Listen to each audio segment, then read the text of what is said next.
to be 61 and not be on drugs. It's possible if the patient is willing to do a little work. A little work. It's elite. It's expensive still. I look forward to when we get a younger group in government, which is probably going to take 10 or 20 years, so that they will understand that, that everybody should have access to your kind of medicine. But in the meantime, those who can access it are leading the pack and looking good and creating a template for others who aren't engaging this to say, I want what she has. And I find people saying that to me all the time, I want what you have. I go, well, here's what I do, and here's the doctors I go to.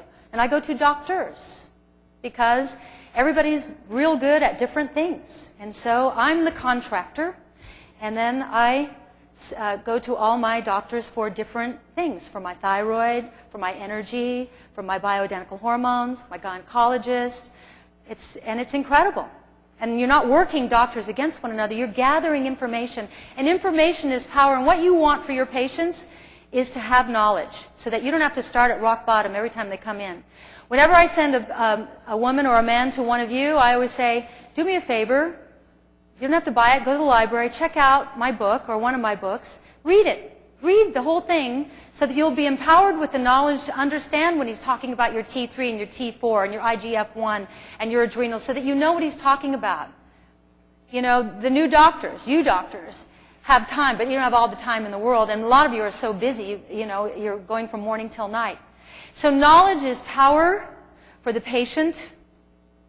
Knowledge is an advantage for the doctor so that you can start here rather than starting at the bottom. This is an amazing time right now. I'm going to have my stem cells banked. I'm doing a little research on Neupogen to find out what that is and what the consequences are before I do that.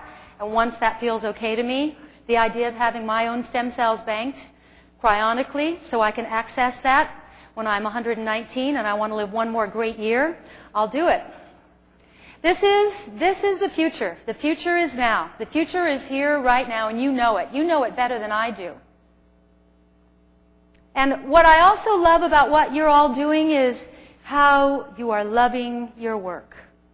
Yeah, you're tired. Yeah, you work all day. But every single one of you that I talk to says this is the most rewarding work that I have ever done because people are getting better.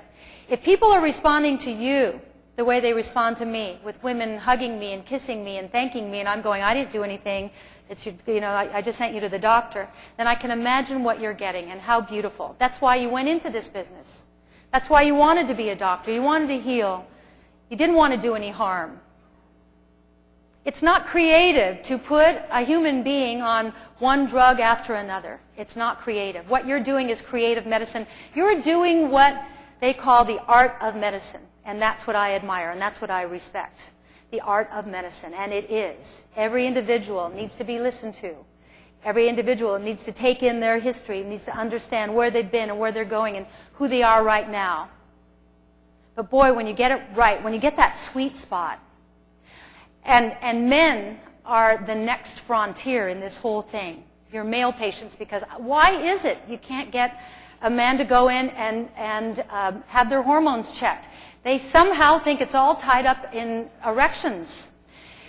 You know, and they'd rather take Viagra, but why not go to the source? This is holistic. Go to the base of why you would want Viagra. Could be a testosterone loss. Testosterone's incredible. My husband is 71. You know, I used to watch him fading on me. He would fall asleep in the mornings about 10 years ago, fall asleep mid-morning, fall asleep mid-afternoon, fall asleep while I was making dinner, fall asleep after dinner, and then go to bed and fall asleep. And I said to him one day, you're like our old cat. You're fading in front of my eyes. And I said, why don't you go to my doctor? Look what hormones did for me. So he went, and sure enough, he was so low on testosterone and DHEA. And just so easy for men, just rubbing that on his thigh every day. And he said he had been working out, and nothing was happening to his muscles. Like the guy told him his adrenals are burning out the other night. Nothing was happening to his muscles. He said it was like my muscles were shrinking. Well, now I watch him. He works out. He has free weights at the base of the bed, and I watch him at night before he goes to bed. We have a mirror right there. It's there. It's not over the bed. but you know. So I see him right before he gets into bed. He's standing there going like this in front of the mirror. I know he's preening for me. I know, but what he really is happy about is all this cut definition at 71, and his shoulders are straight again.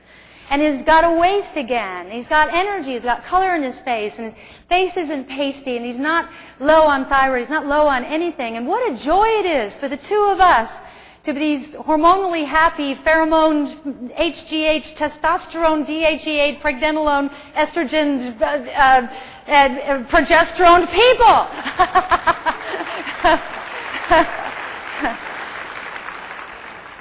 It's thrilling. And so my husband has a coterie of friends who can't pee, who can't sleep, who are up all night, who her voices are getting high and big bellies and small breasts and the whole thing, and he can't reach them. It's like me. When you've known someone all your life, they think, what do you know? And I'm sure you run into this with your own family and friends. But you'd like, when you feel this good, you'd like to just go save the whole world, and what I realize is you can't. You have to put the information out there, and those who really want it will start coming towards you and wanting what you have. It's an incredible thing. We women we have an opportunity now where we don't have to fall apart. We don't have genetic predisposition to have big butts and big arms and depression. That's no longer our sentence. Do you know how great it is to know that that's not what we have to accept? It makes aging fantastic. I shout it from the rooftops. And for men, you don't have to get grumpy, and you don't have to lose your muscles, and you don't have to lose your libido, and you don't have to have heart disease because of your loss of testosterone. You don't have to have any of these things if you just jump on the fast-moving train. And oh, what a train it is. It's a super liner. There's an incredible quote by Arthur Schopenhauer on truth. Truth has 3 stages. First, it is ridiculed. Second, it is violently opposed. Third, it is proven and accepted as self-evident. And that is what you are all doing now. There's the ridicule, there's the violent opposition, but I believe with all my heart, in the next, I hope 10, but 20 for sure, that everyone will know that you were right. Thank you. Yes. Thank you.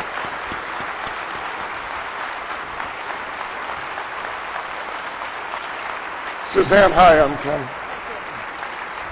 Our keynote speaker, ladies and gentlemen, Suzanne